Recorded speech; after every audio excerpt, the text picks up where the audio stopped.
Good morning, student. Today we will revise the syllabus for periodic test first.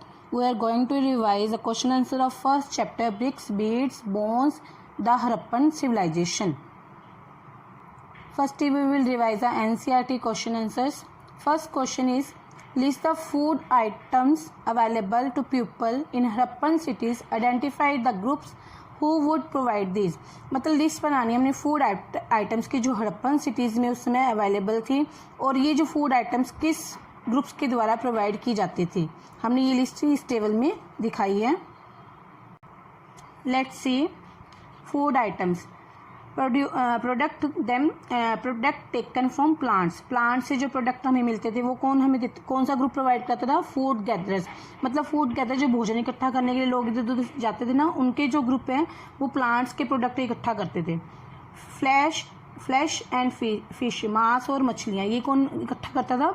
Hunter group, जो शिकारी लोग होते थे वो इकट्ठा करते थे इन चीज़ों को. वीट, मेज, milk, pulses, rice and other eatable product. मतलब जो ये चीज़ें थी ये एग्रीकल्चर ग्रुप, मतलब जो लोग खेती बाड़ी करते थे वो लोग ये चीज़ें इकट्ठा करते थे. Our second question is, how do the archaeologist find socio economic disparities in the Harappan society. कहते जो आर्कियोलॉजिस्ट थे उन्होंने हड़प्पन सोसाइटी में सामाजिक और आर्थिक क्षेत्र में कैसे असमानताएं देखी. डिस्पैरिटीज का मतलब क्या होता है? असमानताएं, भिन्नताएं जिसे बोलते हैं, अलग अलग प्रकार की चीज़ें. वट डिस्पैरिटीज टू दे एम्फासिस, और किन असमानताओं पर वो बल देते थे, किन असमानताओं को उन्होंने यहाँ पर दर्शाया है. सो सीधा answer of this question. The archaeologist find many socio economic disparities in the Harappan society. कहते आर्कियोलॉजिस्ट ने बहुत सारी डिस्पैरिटीज हड़प्पन सोसाइटी में फाइंड की. They make the following disparity as their base for further study. And और उन्होंने जो अपनी आर्कियोलॉजिस्ट की स्टडी की उसके आधार पर उन्होंने नीचे दी गई डिस्पैरिटीज को दर्शाया है. First is burials. बरियल्स मतलब जो चीज़ें, मतलब जो डेड बॉडीज होती है जो नीचे दफनाई जाती है ज़मीन में, उनके बारे में है. We find many burials at Harappan cities. Harappan cities में हमें कई बरियल्स मिली. At the time the dead were generally laid in pits. कहते जो डेड होते थे, एक पिट गड्ढा खोदा जाता था, उसके अंदर वो डेड बॉडी लिटा दी जाती थी. Along with dead body different kinds of thing were also kept. और डेड बॉडी के साथ कई तरह की अलग अलग प्रकार की चीज़ें भी रखी जाती थी. These things could be precious for और ऑर्डिनरी. ये चीज़ें जो होती थी ये तो कीमती भी होती थी और ऑर्डिनरी मतलब आम भी होती थी. ये चीज़ें मतलब डेड बॉडी के साथ चीज़ें दफनाई जाती थी, उनके खाने पीने की चीज़ें, उनके कपड़े, उनके बर्तन वगैरह, मतलब और आभूषण भी दफनाए जाते. मतलब ये डेड बॉडी के साथ दफनाए जाते थे, जो प्रीशियस महंगे भी होते थे और ऑर्डिनरी मतलब आम भी होते थे. There was also difference in the pits in which the dead were buried. और जो पिट्स, जिस पिट्स में बरीड्स को, लाशों को, मरे हुए लोगों को दफनाया जाता था, उनमें भी अंतर होता था, क्योंकि अमीर लोगों की बरियल्स अलग तरह की होती थी और गरीब लोगों की बरियल्स अलग तरह की होती थी. The precious thing reflected the strong economic condition of the dead. जो अगर डेड बॉडी के साथ प्रीशियस थिंग्स मतलब कीमती चीज़ें दफनाई जाती थी तो इससे पता लगता था कि जो डेड, जो मरा हुआ इंसान है, उसका इकोनॉमिक बैकग्राउंड बहुत अच्छा है, मतलब बहुत अमीर घराने से है.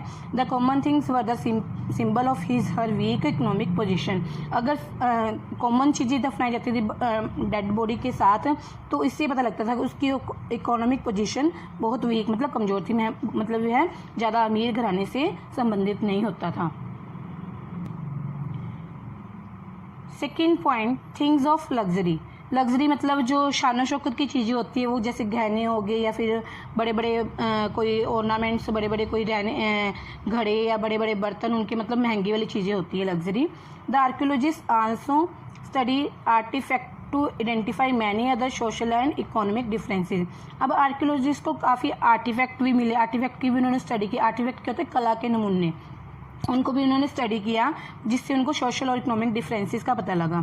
These things can be classified as utilitarian and luxuries. मतलब इसका मतलब क्या हो कि इन चीज़ें जो उन्होंने देखी, मतलब जो यूटिलिटेरियन और लग्जरीज थिंग्स थी उनको भी उन्होंने क्लासिफाइड किया. उन्होंने इन चीज़ों का भी वर्णन किया आगे. The utilitarian things were object of daily use. मतलब जो यूटिलिटेरियन का मतलब क्या होता है? उपयोग करने वाली चीज़ें, उपयोग में आने वाली चीज़ें।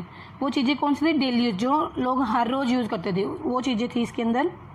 दे are made of ordinary material such as stone और क्ले। जो डेली यूज़ में यूटिलिटेरियन थिंग्स थी वो मतलब आम चीज़ों की, ऑर्डनरी मटेरियल की बनी होती थी, जैसे स्टोन या क्ले की ही बनी होती थी। They include querns, pottery and body scrubs. Querns क्या होते हैं? हाथ के चक्के, जिसमें वो आटा पीसते थे। मतलब इनके अंदर जो पत्थर वगैरह की या क्ले की बनी थी कर्न्स, या पोट्री जो घड़े वगैरह उनके बर्तन होते थे, और बॉडी स्क्रबर जो बॉडी को साफ करने के लिए वो चीज़ें यूज़ करते थे, वो पत्थर और क्ले के बने होते थे। दे आर यूटिलिटेरियन थिंग, मतलब डेली इनका यूज़ करते थे वो। They were possessed by all the people in the Harappan settlement. मतलब ये चीज़ें हड़प्पन सेटलमेंट के हर एक लोग इंसान के द्वारा, हर एक मनुष्य के द्वारा यूज़ की जाती थी, क्योंकि बहुत सस्ती होती थी। On the other hand the luxuries were those object, मतलब दूसरी तरफ हम देखते हैं लग्जरीज, मतलब जो शान शौकत की चीज़ होती है वो ऐसी चीज़ें थी जिसमें विच वर रेयर, जो लग्जरी चीज़ें थी बहुत कम होती थी, ज़्यादा लोग वो यूज़ नहीं करते थे, क्योंकि कुछ लोग अमीर थे तो वो लग्जरी चीज़ें यूज़ करते थे, गरीब लोग वो नहीं यूज़ करते थे। And were made from costly and non local material और were made with the help of complicated technology. मतलब जो वो कॉस्टली महंगी बनी हुई थी और लोकल मटेरियल भी इनमें नहीं लगा होता था, और कॉम्प्लिकेटेड बड़ी मुश्किल टेक्नोलॉजी द्वारा वो चीज़ें बनाई जाती थी। For example the ports of faience, मतलब पोर्ट्स ऑफ पियांस एग्जाम्पल जैसे हैं, और वर कंसिडर कॉस्टली, बहुत महंगा होता था ये, and precious beautiful, they were very difficult to make, और ये बहुत कॉस्टली और प्रीशियस थे और इनको बनाना भी बहुत मुश्किल था। The economic status of those society was comparatively high where such things have been found. कहते जो इकोनॉमिक स्टेटस था इन सोसाइटी का दूसरे लोगों से अच्छा था, हाई था, where such things have been found, जहाँ ये चीज़ें मिलती, जहाँ मतलब लग्जरी चीज़ें जो बहुत कीमती थी, कॉस्टली होती थी, नॉन लोकल मटेरियल से बनाई जाती थी, और जिनमें कॉम्प्लिकेटेड टेक्नोलॉजी लगती थी, जो ये व्यक्ति इन चीज़ों को प्रयोग करते थे उनका जो इकोनॉमिक स्टेटस था दूसरों की तुलना में हाई, मतलब ऊंचा होता था। Okay student, it's enough for today, have a nice day.